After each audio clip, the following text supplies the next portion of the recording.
Assalamualaikum warahmatullahi wabarakatuh. Apa kabarnya anak-anakku sekalian? Mudah-mudahan semuanya dalam keadaan baik-baik saja. Dalam pembelajaran IPA kali ini, kita akan bahas tentang listrik statis. Apa yang maksud dengan listrik statis? Listrik statis yaitu berkumpulnya muatan listrik pada suatu benda. Muatan listrik ini ada yang muatan listrik positif, ada juga muatan listrik negatif. Muatan listrik ini tergantung dari jumlah proton dan jumlah elektron. Apa itu proton?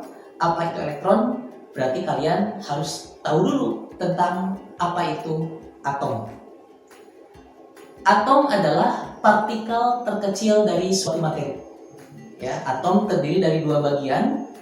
Ada bagian inti atom, ada juga bagian kulit atau lintasan atom. Ya. Inti atom terdiri dari dua subpartikel atom. Yang pertama proton, yang kedua adalah neutron. Proton bermuatan positif, sedangkan neutron tidak bermuatan. Untuk kulit, lintasan atom terdiri dari satu subpartikel atom, yaitu elektron. Elektron dia bermuatan negatif. Model atom bisa kalian lihat seperti ini. Ini adalah model atom menurut Niels Bohr. Ya, coba kalian lihat, ya, ada inti atom yang terdiri dari proton dan neutron, ada lintasan atau kulit yang terdiri dari elektron. Elektron ini senantiasa mengelilingi inti, dan elektron ini dialah yang suka berpindah ke atom lain. Ya, sedangkan proton dia tidak pernah pindah dan dia suka untuk pindah, dia tetap ada di dalam inti atom. Ya, nah misalnya ada dua benda, ya, dua benda kita bisa gosokkan misalnya, ya, maka nanti akan ada satu benda atau atom yang mengalami perpindahan elektron.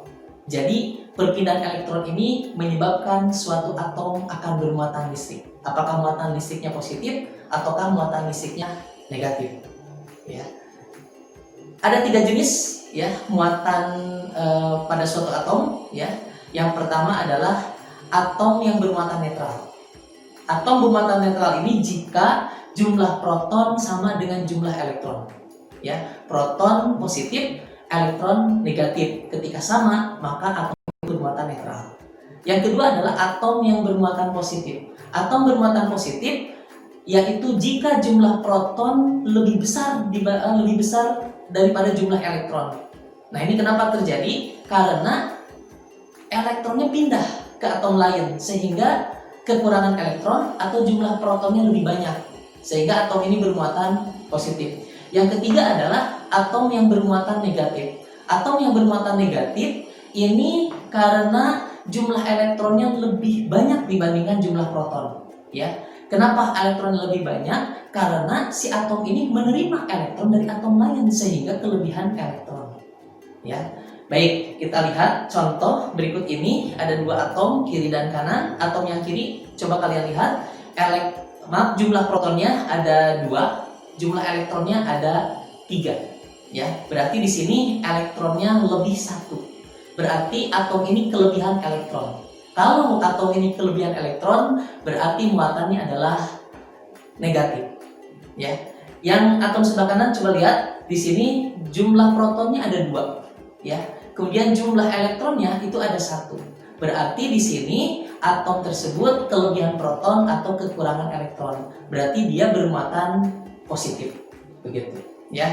Oke, jadi bagaimana suatu atom bisa bermuatan? Salah satu caranya adalah dengan cara digosok-gosokkan. Jadi menggosokkan antara dua benda.